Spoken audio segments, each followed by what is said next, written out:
So one of the things you'll notice about our readings is our story for today, The Oval Portrait. First of all, I paired it together with the other Poe story that we looked at last time, right? So we looked at two Poe stories for this week, right? Ligeia and The Oval Portrait. And of course, next week we have two Hawthorne stories, both American writers, both romantics, right? Both, as we've seen, like exploring similar kinds of themes of what's in their case is often called dark romanticism, because they have a much darker side to their romanticism than some other authors.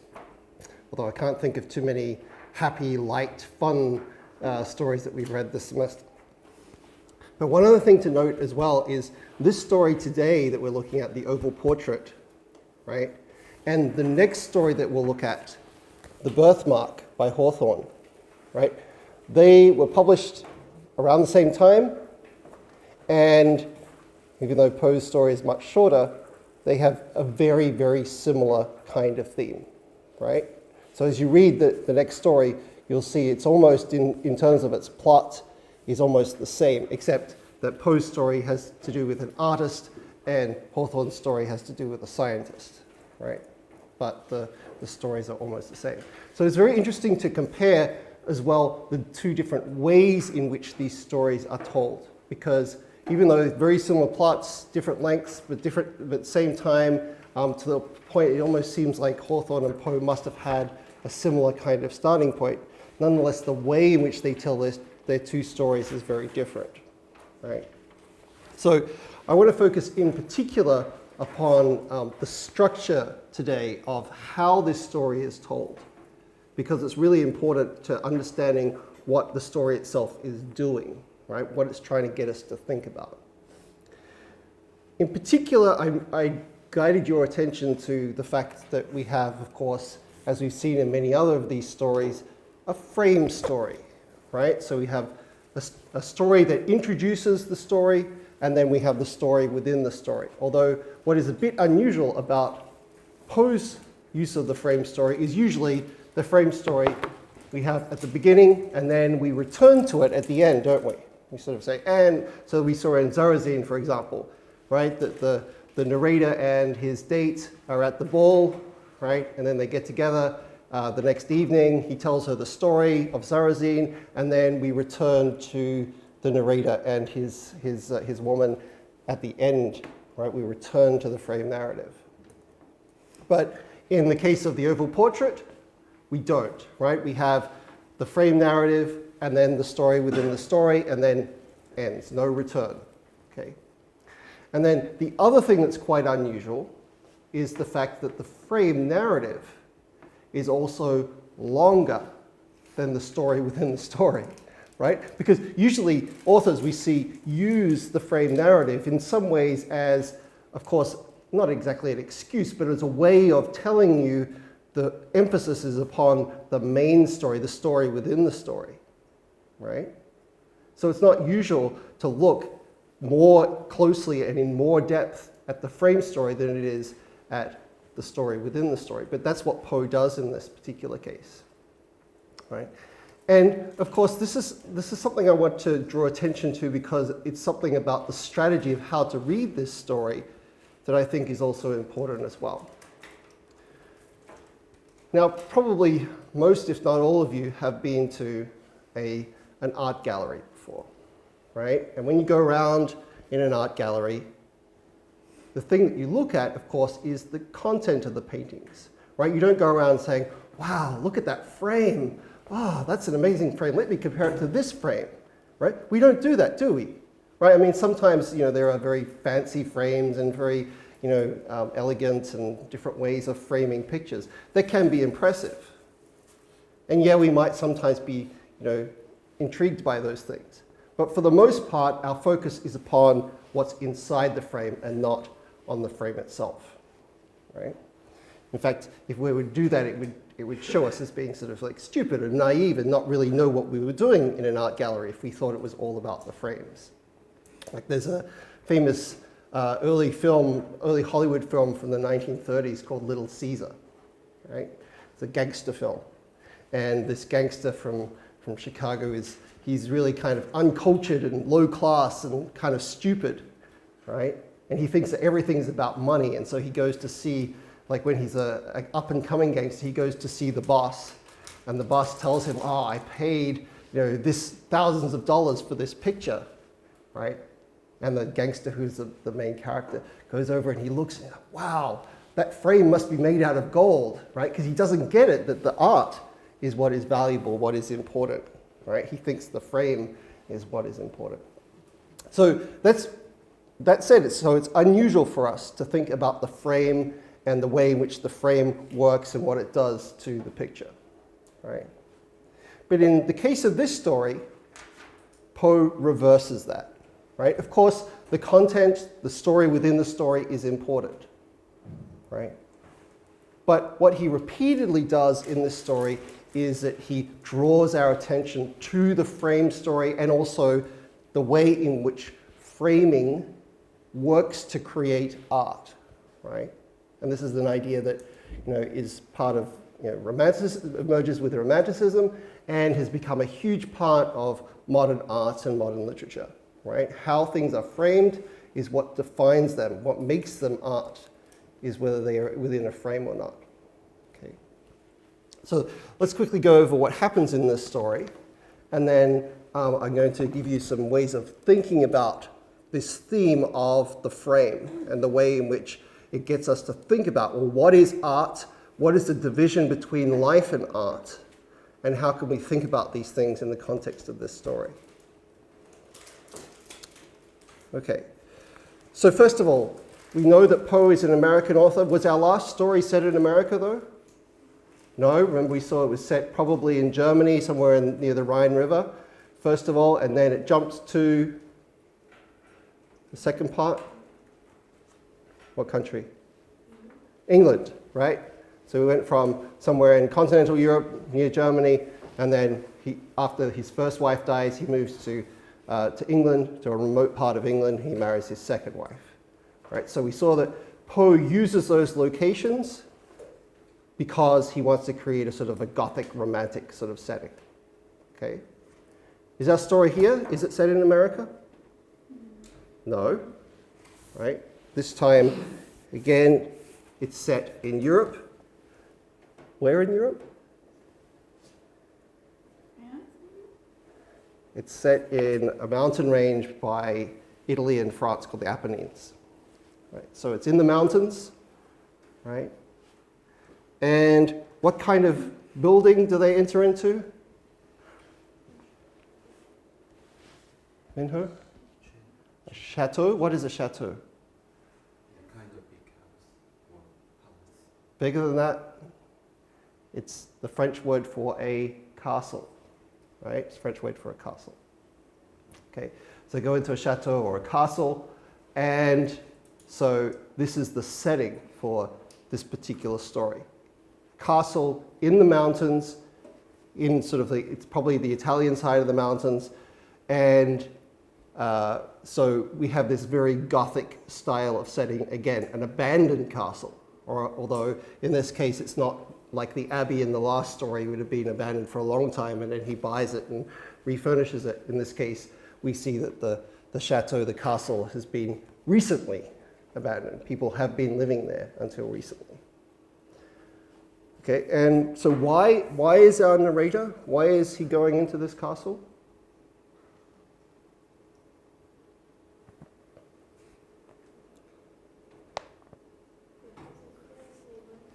Yes, he's seriously wounded. So this tells us, right, that this obviously is during some kind of war, right? Maybe even the Napoleonic Wars, we don't know, but it's not specified. But during some kind of war, our narrator is some kind of soldier, right? And who does he have with him? A valet, right. Right, now, nowadays we refer to, in modern English, a valet as someone who parks your car for you. But in those times it meant someone who was basically your servant, your male servant, right? So what else does this tell us about our narrator? Does everyone have a valet? No, right? This guy obviously is quite privileged, quite rich. So even though he's been fighting in the war, He obviously has some kind of upper class status. He has a valet, and this valet is helping him, and they've been traveling away from, presumably away from the war, and they are now in the Apennines in the mountains, and they need somewhere to rest. Night is falling. They come across this abandoned castle, and they forcibly enter into there, right? Because they can't stay out in the cold, out in the wild, especially with the wounded condition of the narrator. Okay. So we also see, of course, just like with the last story, that there are these Gothic elements to it, and he even mentions, as we've seen other authors mention, the influence of Anne Radcliffe, that British Gothic novelist, right, who also tends to use these kinds of settings, mountains, abandoned castles and abbeys and ghosts and so on. All right. So, of course, they break into this castle. The main character is wounded, right? He's lost a lot of blood. He's not feeling too well. But they break in and they see that people have been living here until recently, but it's been abandoned very recently, right? And so they walk through and they look through as to, like, wow, what is this place? Look, it's decorated. You know, it has all these decorations, tapestries, and, you know, swords and armor and all sorts of stuff on the walls. And they're like, wow, this is a really weird sort of place, right? This is not the sort of place that you would see normally in the 19th century, right? This is the kind of place that's sort of a throwback to, like, the medieval times, right, to the Middle Ages. So all of these things, they obviously cost a lot of money, right? All these rich decorations, but at the same time, he can see that they're pretty old, right? They've been there for a long time. Okay, and so they decide to set themselves up in a particular turret, right? You can imagine a turret. We have find some chalk.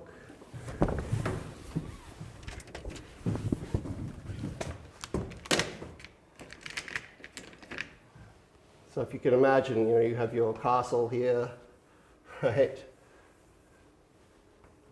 Right. A turret is sort of like a little tower off to the side, right?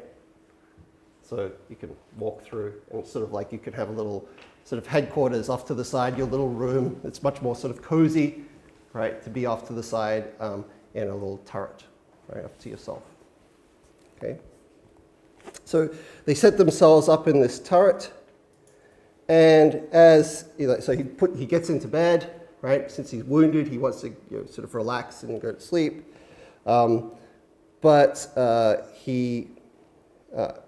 Before he lies down, he notices a number of paintings on the walls, and he sees, this is strange, like they're in this place that has all this medieval, ancient stuff, and yet the paintings all look pretty modern, right? They all look like, you know, contemporary sort of paintings. And he also finds a book that seems to describe, right, the conditions behind how these paintings were created. Okay. So he picks up the book, sets himself up in bed, right, and he starts to look through, right, and he still doesn't fall asleep yet, right, reads for a long time, and he's really interested in all this until, like, the middle of the night comes. Right? And he's sort of like, oh, I need some more light. He goes over to move the candelabrum, which is like a stand that has multiple candles on it. So he's, all right, I need to move this closer so I can read better. And as he's reaching out to touch the candelabrum to move the light, he suddenly looks over onto the wall into a place he hadn't seen before. And suddenly he's like, is that a woman's head?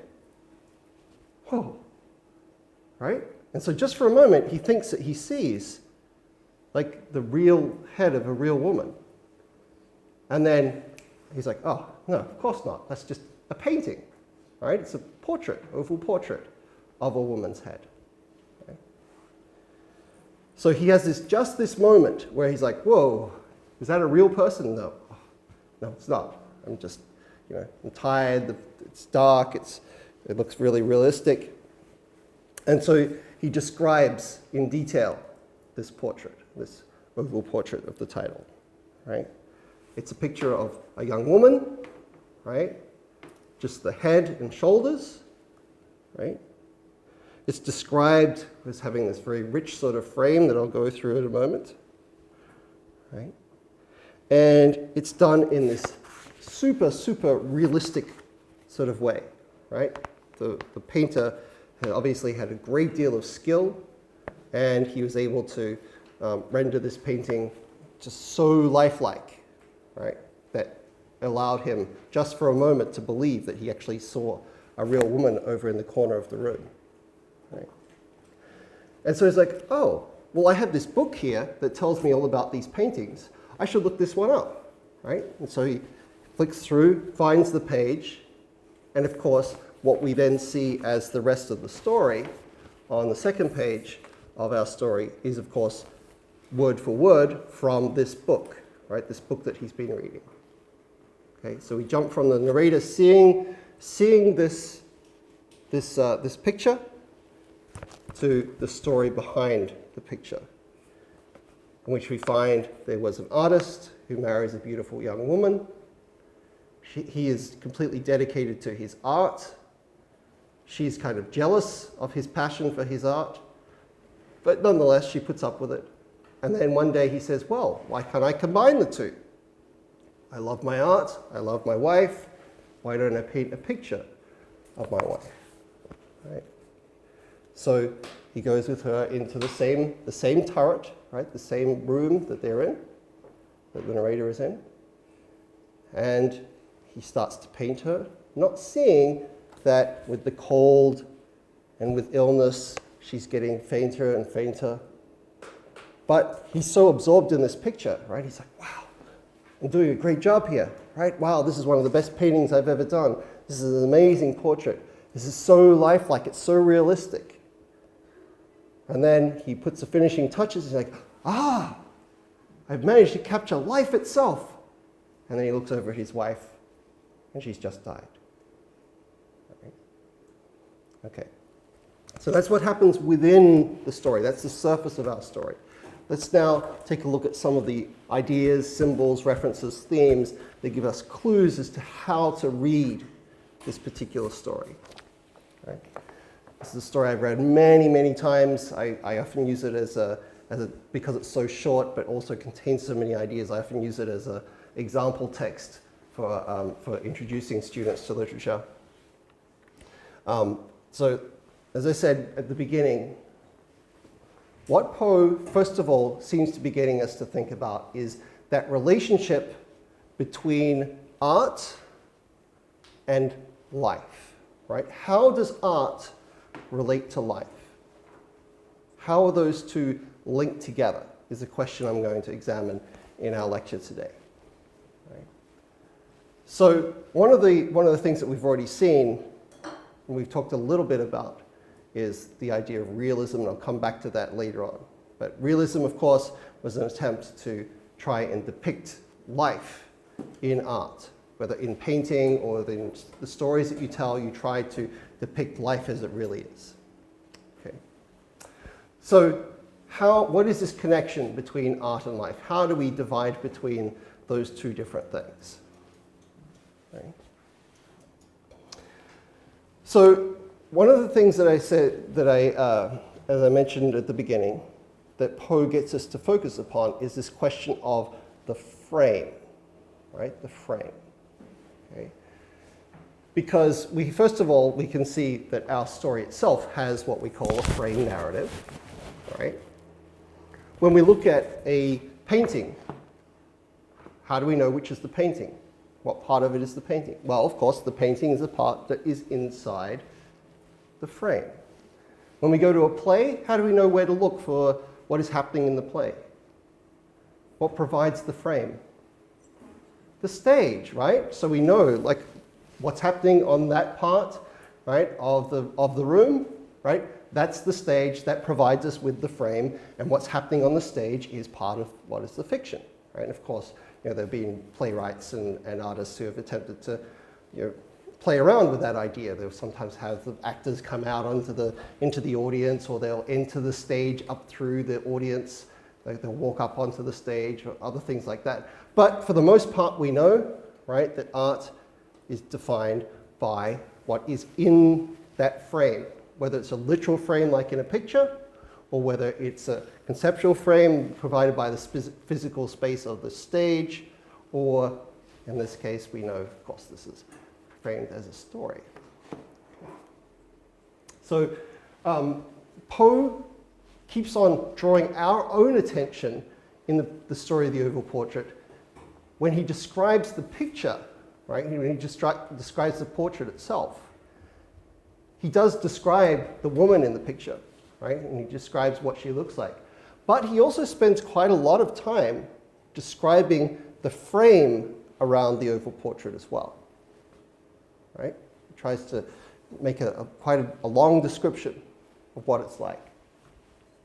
So let's take a look, first of all, at some of the things he mentioned. First of all, he mentions that this is like one of the heads of Sully, right? And Sully is, in this case, is Thomas Sully, right, who is an English portrait painter, right? Just sort of a famous guy from around this time. There's not anything particularly symbolic about him. It's just that this is the kind of style, right? Question of style, this kind of portrait painting, right? Because remember, these are the days before photography, right? Now, if we want to have our portrait done, we don't usually go to a painter and say, paint me, I want my portrait to hang in my, right? That's expensive, right? Whereas if we want our, a portrait of our family or ourselves, or us and our husband or wife or boyfriend or girlfriend or whatever, we go to a photographer, or we even take the picture ourselves and have it done, right? So, but in these times, like, portraits were usually commissioned by rich and famous people, and they were done by a skilled painter, like someone like Sully. So Sully painted many of the famous and rich people from his time. Okay. Now, also in our description, we see there are a number of technical terms as well that Poe introduces to us to describe the way in which this portrait is framed, right? So I mentioned there 3 of them. He talks about the vignetting, he talks about moresque, and he talks about arabesque, which we also saw was in the last story as well. Okay, so let's see what these terms mean. First of all, vignette. Vignette is something that we still use, right? It's probably a setting on your Instagram, whatever, anything like that, that allows you to do this, right? And basically, this is where you highlight what's in the center of the painting, and then whatever you don't want to highlight, you black out, right? You black out around the edges, right? So what this does is so that when we look at this picture, right, in this case, an oval portrait, right, we have, our focus is upon like the center, right? And anything else is just sort of like screened out, blacked out. So this style, this focus upon the center and then blacking out or blurring out anything else is called vignetting, right? There are other meanings to vignette, but this is what it means in terms of like visual terminology. Right? If you come across this term in storytelling, a vignette in storytelling, anyone know what that means? It just means like a little bit of a story, right? Just a very small, short story. Okay? So if I say I'm just going to tell you a vignette, it means it's not going to be very long, it's just going to be a very short little story. So vignetting or a vignette means, in this particular case, with visual kind of ideas, refers to this style. In the center, full light, and then at the borders, you have it either blurred or blacked out. Right? Okay. Secondly, we see that it's filigreed in moresque. Right? And you can see it's this very fancy style. This is a plate done in the moresque style. Right? Very fancy, very intricate. Right? So this is part of what the ways in which he describes the frame. And then Thirdly, that it has this arabesque kind of design to it as well. Right? And I said to you last time, arabesque is this particular sort of pattern that is interwoven sort of figures, right? So that however you look at it, right? Sometimes you can have actual figures, so like animals or people or figures that are interwoven. So depending on how you look at it this way, and you can see a tiger, and this way you can see an elephant, and right. But this is the actual sort of classical sort of definition of it. Is it has these overlapping, winding, unusual sort of patterns, right? Not this part, but this part here, right? So Poe likes to use this a lot in his work, this term of arabesque. In other words, this idea of ambiguous overlapping of ideas and things and scenes, right?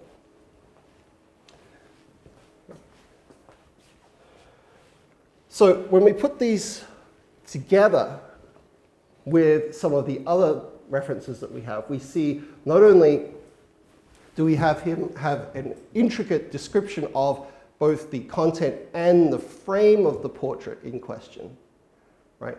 But there are certain other ways in which Poe frames this story. First of all, out of these other ways, he frames it in terms of our expectations, right? In the first sentence of this story, right, he sets it up so that we're sort of like, we're expecting a certain kind of story, right? So it's framed, the story is framed by, oh, I know what's coming. He's mentioned this setting, it's in the Apennines, it's in an abandoned castle. It's like he tells us at the end of the first sentence, oh, it's like a story by Anne Radcliffe, right? So all of this first sentence is designed, let me read it through there. There's the chateau into which my valet had ventured to make a forcible entrance, rather than permit me in my desperately wounded condition to pass the night in the open air, was one of those piles of commingled, which means mixed together, gloom and grandeur, which have so long frowned among the Apennines, not less in fact than in the fancy of Mrs. Radcliffe, right?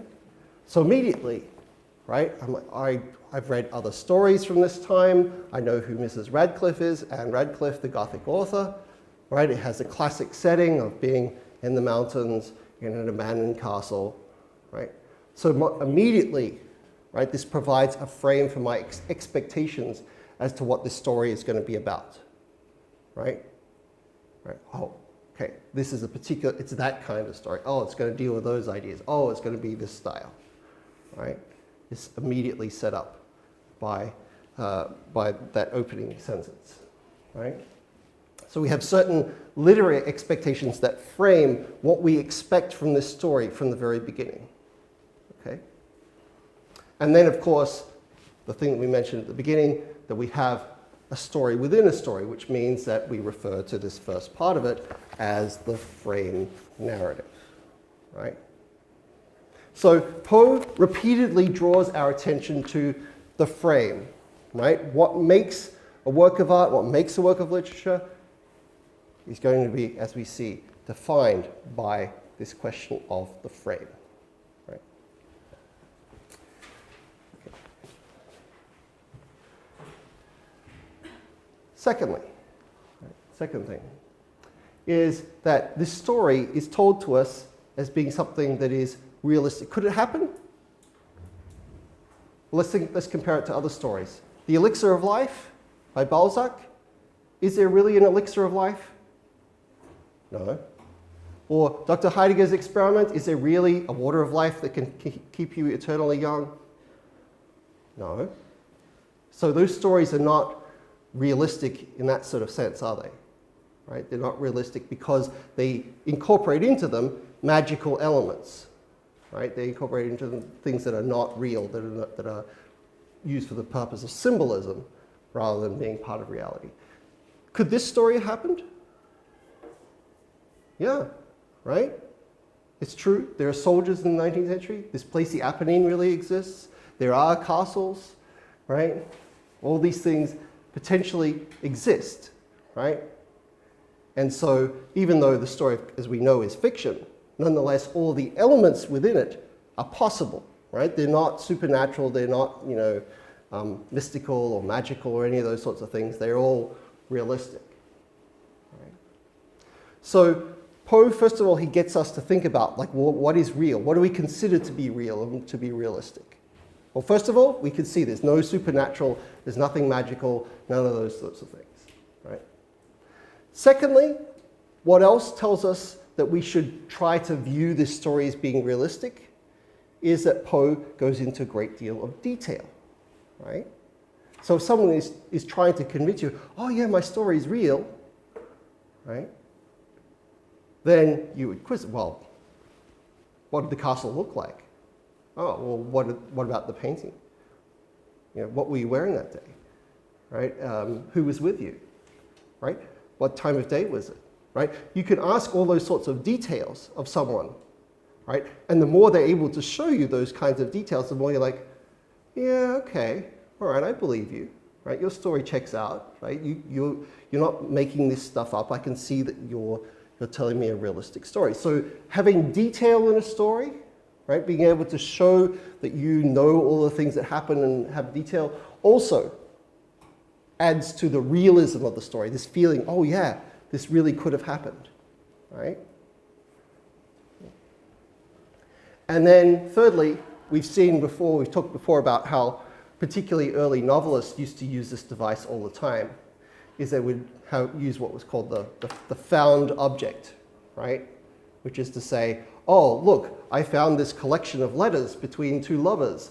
It's really interesting. I'm going to publish it as a book, right? I just found them, right? Rather than, of course, the author really wrote all of the letters. But they pretend like it's a real historical document. Or, oh yeah, I was going through the attic and I found a journal by my great-grandfather or great-grandmother, and it was so interesting, I want to publish it for all of you to read. Right? Again, the journal is really written by the author, but for the sake of it seeming more realistic, they want to publish these letters or this journal or this diary or any of these other things that are supposedly realistic. Okay. So Poe uses that same device here. First of all, the frame story is set in a realistic setting. It really could have happened. And then, oh yeah, I found this diary, found this journal that describes all the paintings, and here is what it says. Right? So all of these things are supposed to reinforce for us the realism of this story. It could have happened, it really could have happened, it could be based in reality. Okay. So as I mentioned before, what Poe seems to be getting us to think about is this question of realism, right? Remember, realism is a movement that occurs in the 19th century. It happens both in painting and in literature. We've talked about Balzac as being seen as one of the founders of realism, even though we've seen some of his stories that are not so perfectly realistic. But nonetheless, this style of realism is designed, as we saw with the Human Comedy by Balzac. Remember, he's trying to show us a big picture of what 19th century life in France is like, right? So he shows us the rich, he shows us the poor, he shows us people of different professions, whether they are businessmen or they are prostitutes or whether they are money lenders or they are bankers or they are, whatever they are, he tries to tell us different stories about their lives and what it was like to live during this time, right?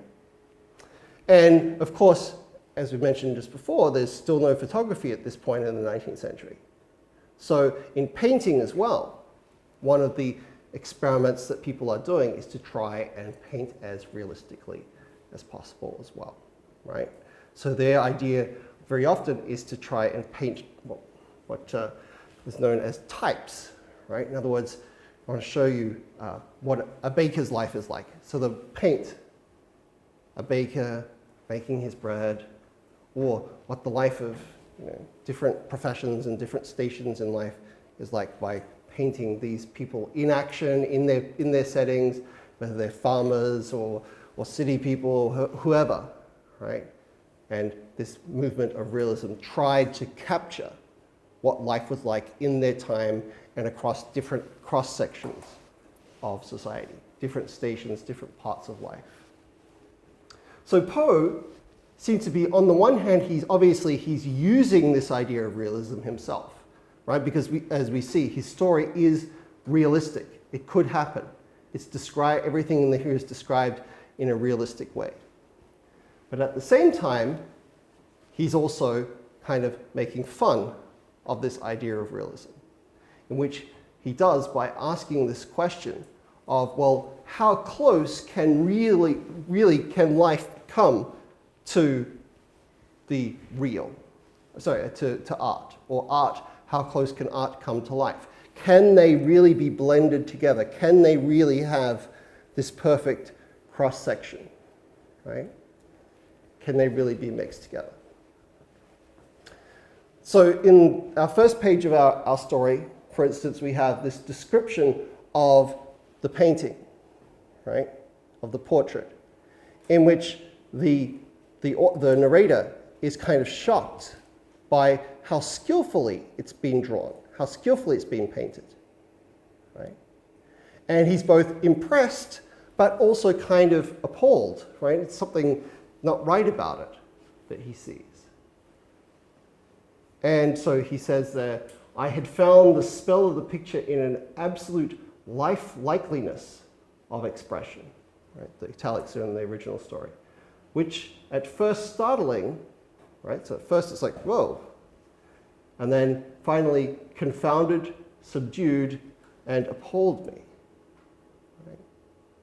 So we talked a little bit about this idea with regard to the Sandman story, right? Remember we talked about how robots, the closer they get to looking like humans, at first it's sort of like, oh, that's cool. And then they start to look like, when they're turned off, robots start to sort of look like corpses and dead people. And we're like, oh, that's creepy, right? Well, that's weird.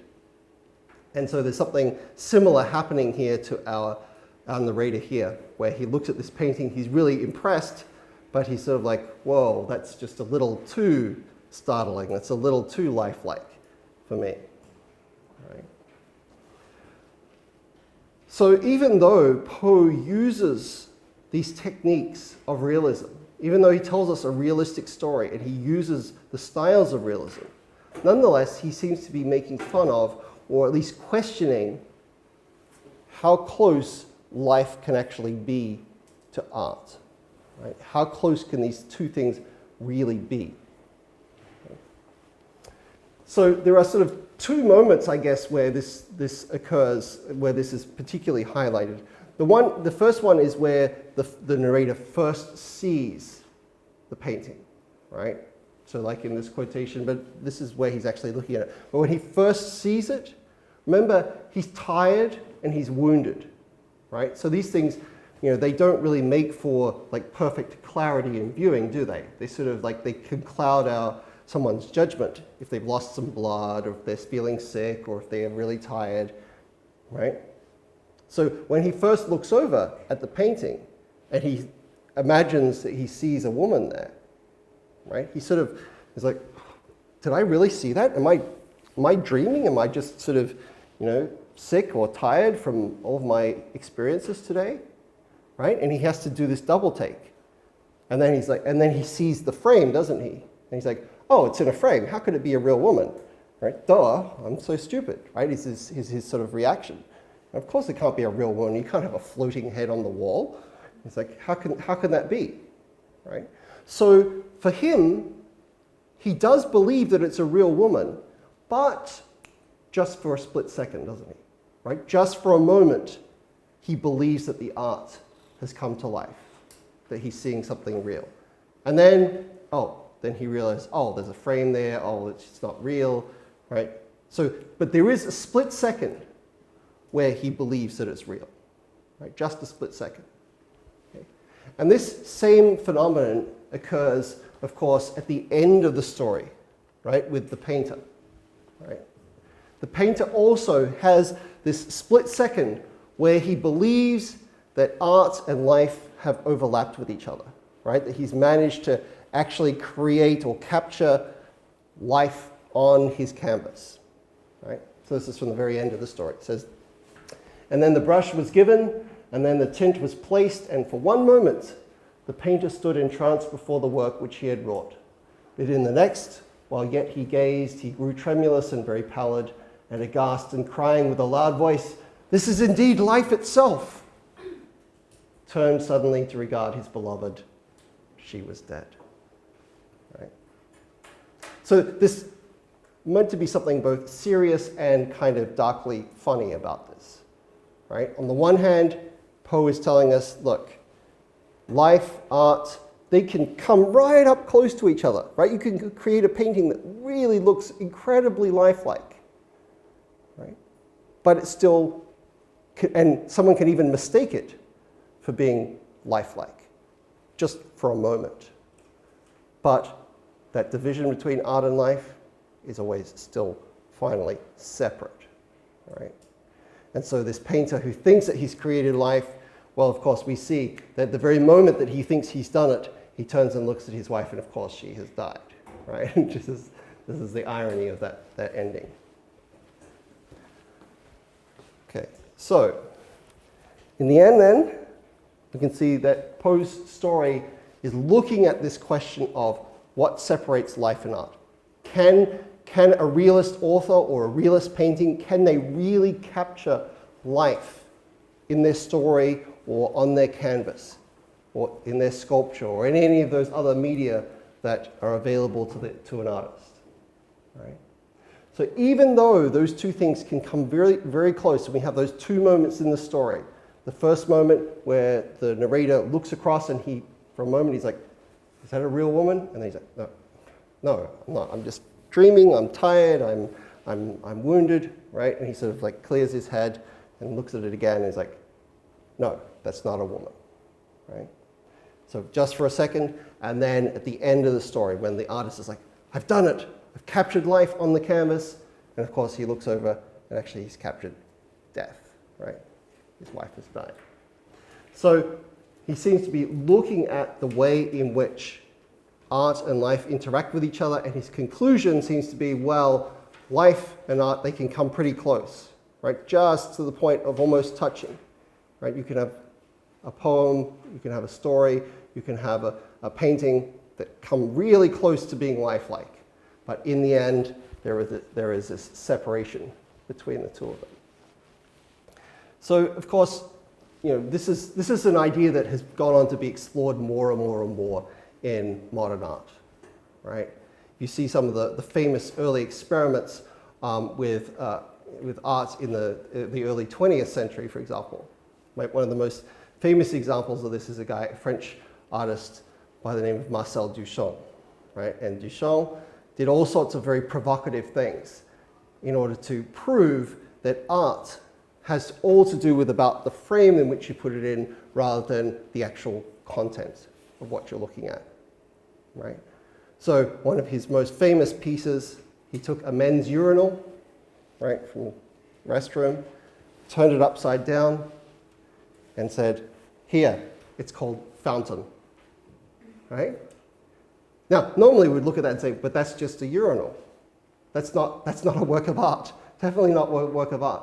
But when you place it within the framework and you say, look, I've transformed it into something different, even just by the way in which we look at it, it is now actually one of the most famous works of art in the world, right? Well, similarly, another work of his is called Bicycle Wheel. Took the wheel off a bicycle, put it on a mount, said, here's a work of art, and all it is the wheel of a bicycle, but because it's placed within the frame of being a work of art, it now is considered to be that, right?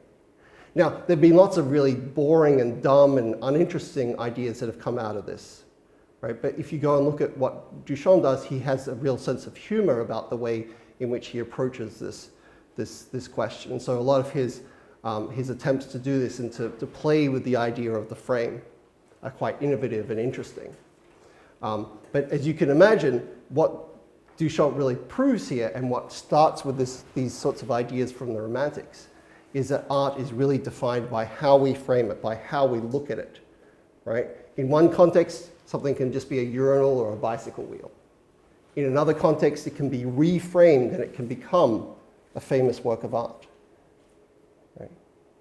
So, now Marcel Duchamp's urinal, as I said, is one of the most famous works of art and is worth millions of dollars, even though all it really is just an upturned urinal. Right? Okay. So let's turn now to our prep sheets, our homework, and see what are some of the parts of the story that you picked out, and see if we can develop this idea a little further. Sharon, why don't you begin today? What did you pick out from the story? Mm-hmm. And it's just at the beginning of that paragraph. Yep. And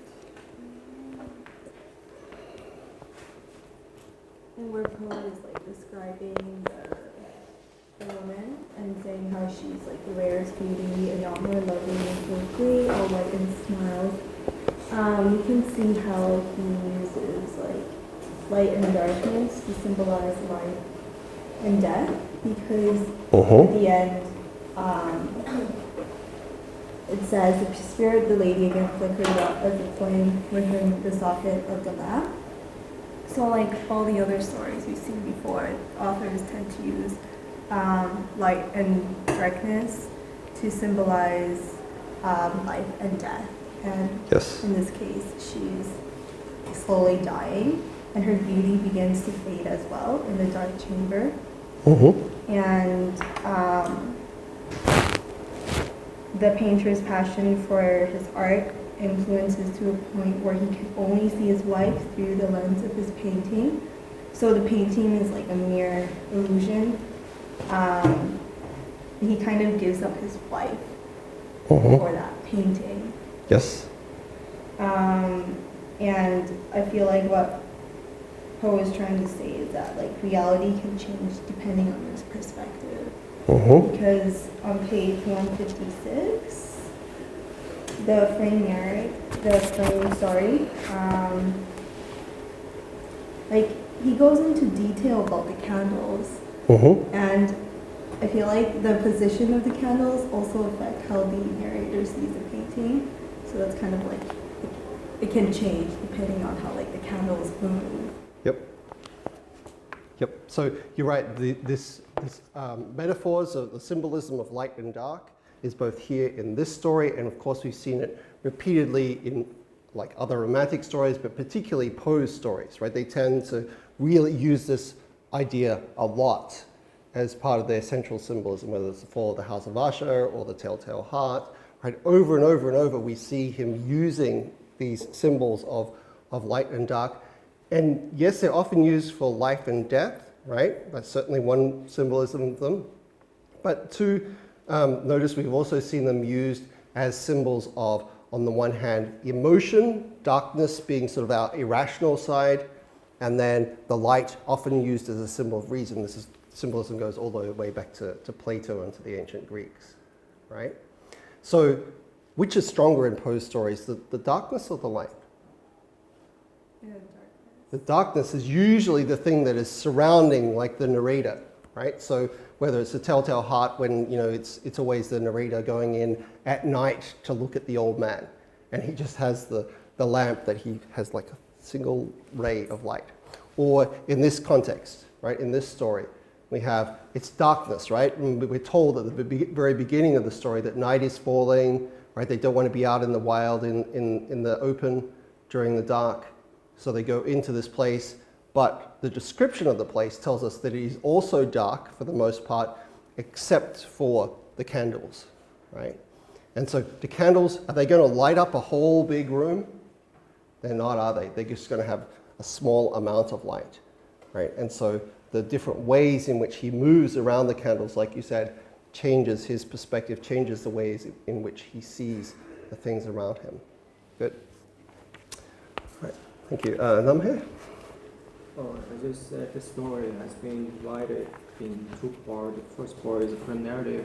The second part is the story within the story.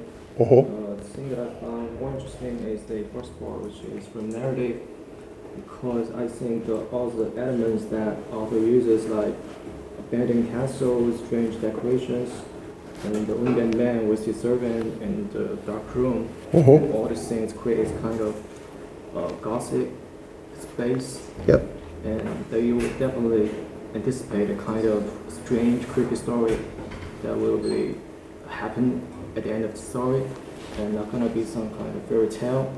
Mhm.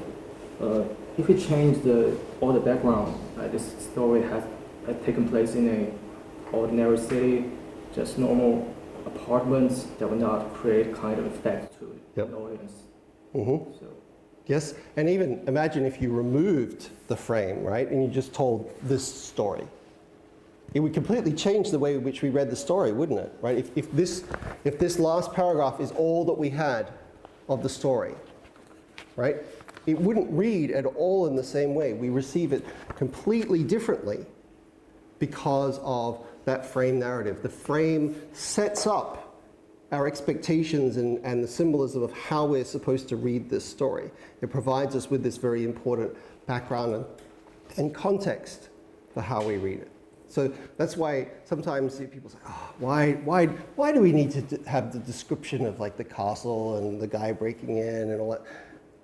But of course, it's deliberately there because it adds to the story. It provides the important frame for how we understand this story, right? Because by itself as well, this story is kind of, it's kind of mediocre. It's not all that great. But once it's reframed within this context, it also makes this story much more interesting, right? Okay. So the use of the frame is really important to what this story is doing. Okay, Minho? I think the last sentence. Mm-hmm. Yep. So I think it obviously contrasts to life and death. Yes.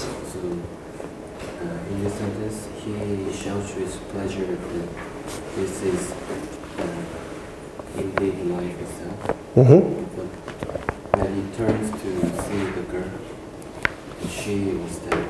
So I think this means that by succeeding in transfer her life from her to the portrait, the humans her end is her real life. So that is the reason why the portrait is so vivid that he cannot help totally sinking into it. Mm-hmm. So by placing entirely two contrasting things sequentially, the writer can give readers a dramatic effect and the idea that art cannot replace the real. Mm-hmm. Good. Yep. But let's think about this a little bit more about like the motivation of artists. What is one of the things that we sort of say about like artists and why they might paint their works? What are they trying to do? Obviously, part of it is they want to be creative and they have these ideas. What else do we say about them? We still read books from people and stories from people who are long dead. We still look at famous works of art from people who are long dead. What does it tell us about? Right, there's this sense in which like artists sometimes think about their works as being immortalizing them. Right? In other words, that even though they'll die, they'll say, well, people will still think about me. People will still remember me. People will still look at my paintings or they'll read my stories. Right?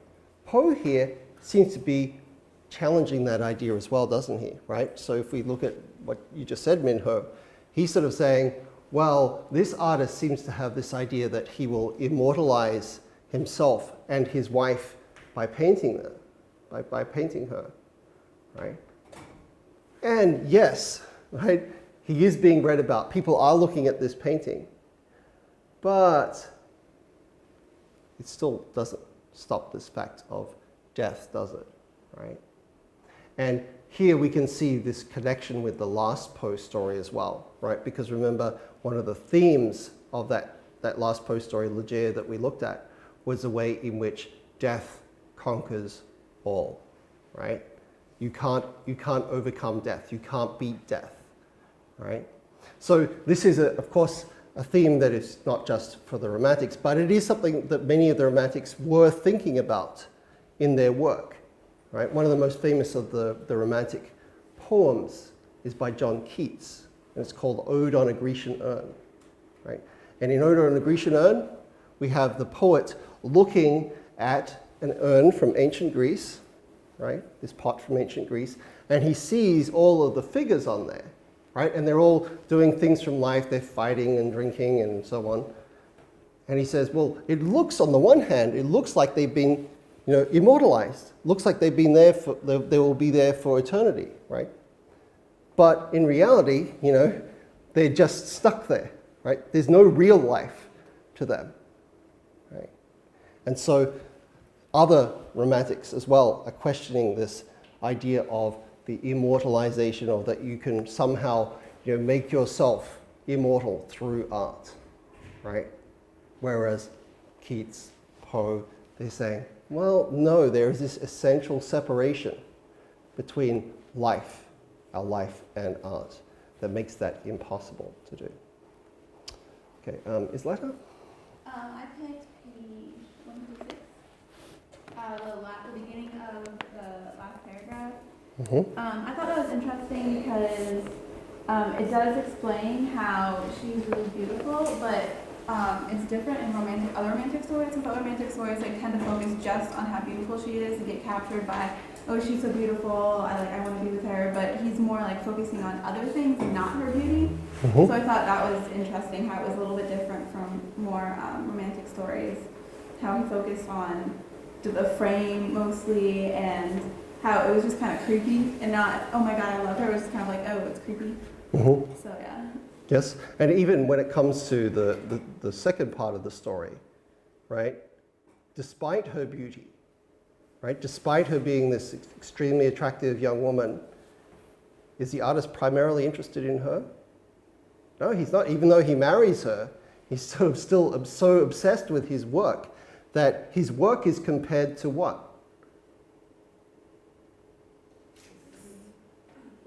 It's like another woman, isn't it? It's like he's saying art is his mistress. It's like he's having an affair with another woman. Of course, he's not. This is not meant to be literal. It's meant that his attention is so focused away from his marriage and from his wife that it's like he's having an affair with his art, right? And so that these are sort of his two loves, his two mistresses, and he's torn between them. And then he's sort of well, I could bring them together. I could have my wife and I could paint her, and then I could have both things at once, right? So yeah, this attraction of the female plays a very different role in this story than some of the other stories that we've seen, right? Where first of all, she's not just simply used as a sort of a bait or attraction. Instead, she's just described fairly neutrally by the first narrator, and then in the second one, she loses out to art, right, despite her beauty. Right. Thank you. Dan? Article third paragraph on page 156. Mm-hmm. And this paragraph explains that the main character, the narrator, Mm-hmm. saw the portrait of a young girl by accident, and as it's said in the paragraph, the rays of the numerous candles create a mysterious atmosphere in which it is difficult to determine whether a girl in the portrait is a real human or just a picture. Mm-hmm. So, if actually the narrator confuses the portrait as a real person, so from this part of the story, I could guess that there will be an episode about the portrait, and there will be some kind of scary or creepy story about the portrait. Mm-hmm. Yep. And we also saw last time that, in Ligeia, what was it that made the narrator's senses unreliable? Right, who's taking the opium, the laudanum, we assume. Right? In this case, what makes the narrator's senses unreliable? His injury? Right, his injury. Both he's injured, and also we've seen that he's set up late at night. Right, so he's also tired. Right? So in this paragraph, we see that his perception, his ability to trust his senses, is altered by these things. Right? So in these different cases, we've seen the way in which Poe like, gets us to mistrust, right? It says, well, we can't always just rely absolutely upon our senses because the way in which we perceive the world can shift with those things. This is why in the Telltale Heart, by contrast, right, the narrator keeps on insisting, saying, no, I wasn't, like, my senses weren't fogged, I wasn't drinking, I wasn't crazy, my senses were even sharper than usual. I could hear everything, right? So he really tries to, in the Telltale Heart, really tries to emphasize just how clear his perceptions were. Whereas in many of these other Poe stories we see with opium, with its wounds, being tired, all these other things that are designed to make us mistrust the perceptions of the narrator or the character who is speaking. Okay, Chong-won? I think the second paragraph, Mm-hmm. I think it's very interesting that the important finding in this novel occurred by midnight. Mm-hmm. It reads candles lightning, and the midnight is a time which is considered very late at night when it is completely dark, but I think it also functions as a path or cue to a different world beyond the real world, and like complete change from something to the other, like simple, Yep. which you cannot see when it's bright or during the day, and it makes the discovery seem somewhat more dreamy and from a different world than the one we actually live our daily lives. And the other settings for romantic novels are all set, as you mentioned just before, like if he was injured and he was in a new place with old objects and with art, and he must have been tired, and he was observing what he was very interested in, the books and arts. So his perception would be like ready to the different world. Mm-hmm. Yep. So it fits typical romantic settings, and I think the midnight, like cute, the path to different world.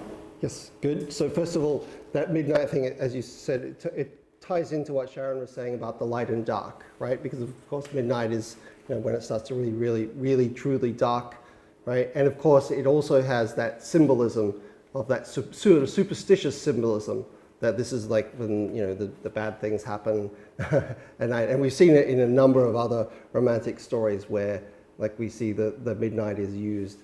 Not because literally bad things always happen at midnight, but because of those symbolic associations, right? Just as we've seen the seasons or storms or any of those other common symbols that are used by authors, not because literally things happen during those times, but they are designed to associate those ideas, right? Good. Let's see, Justin? I picked the beginning of the last paragraph. Yep. And it talks about, like it says, and the evil was the hour when she saw and loved and wedded the painter.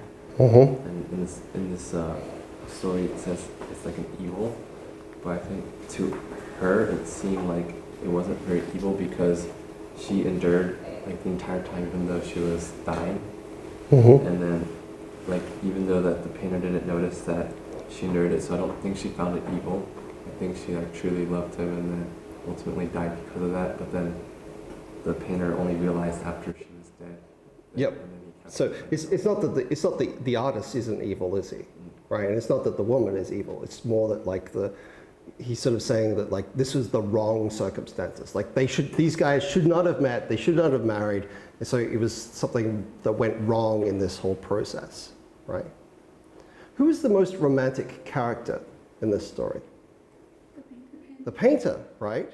And notice this is another thing that we've seen in several of these stories is who is kind of the worst lover, partner, friend, who tends to be the romantic character, right? So this is one of the interesting things about these stories, right? Is that on the one hand, they're interested in exploring these characters who are romantic characters, whether it's the narrator of Telltale Heart, whether it's Roderick Usher, right? Remember, he's really ultra romantic character. Whether it's Nathaniel in The Sandman, right? Whether it's Zarazine, right? All of these characters are bad characters, right? They're problematic characters. And yet, of course, at the same time, that's part of what makes them interesting for these stories, right? Is that their contradictions, their paradoxes, their problems make it so that they reveal certain things to us about like human beings and how we think and how we behave. So we're going to see the same thing occurring in the next story, right? Where we again have a very similar story to this one, and Aylmer, the main character of the birthmark, also is going to be again a romantic character, but problematic, right? Lots of problems to his character. Okay. All right, well, let's leave it there for today. Thank you guys, and enjoy the next story. Remember, very similar, but except this time instead of art, Hawthorne is looking at questions of science. Okay, thank you.